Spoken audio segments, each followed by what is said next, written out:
Na zaidi ya wafanyikazi 200 wa kampuni moja ya ukulima na uzaji wa maua katika eneo la Segera, Laikipia Kaskazini wamesusia kazi wakidai mwajiri wao anawakandamiza kazini.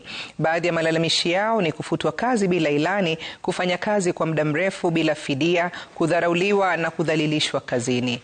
Wamemsuta mwajiri wao kwa kukiuka mikataba yote ya uajiri waliokuwa nayo. Na juhudi za mwanahabari wetu kumtafuta mwajiri huyo ili aweze kujibu madai hayo hazikufua dafu.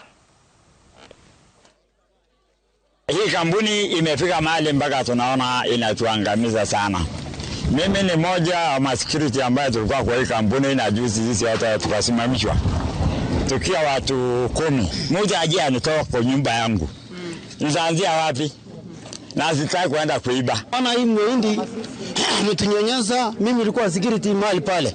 Wakati nilikuwa nimefanya kazi kwa security hiyo, akaanza kuleta security nyingine kutoka sijui wa area gani, hata sielewi ni wa nchi gani. Akaanza kutuambia kwamba fanyeni hivi, kazi hakuna. Hata hiyo karatasi yenye nasemekana awali sign ati ni contract ati alimekubali. Unajua unaleta karatasi na hujasoma unaambia sign hapo. Alileta na ka sign au aji kama ni contract ilisha wanafuta kazi, ni kuandika jina, kumaliza weka kidole. Unajua ni nini tandua nyuma hapo? Hakuna kitu kama hiyo, ni kudanganya hawajui kusoma. Unasikia? Haya, kama aliona wani wasee au hajasoma. Ni watata form 4 hatuna Laikipia au hapa Segera. Pia wakati unafuta mtu na sheria. Kuna ile notice ya miezi 3 unapatia mtu ajipange.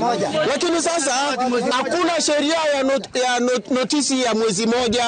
Hata ukiangalia katika constitution hakuna kitu kama hiyo.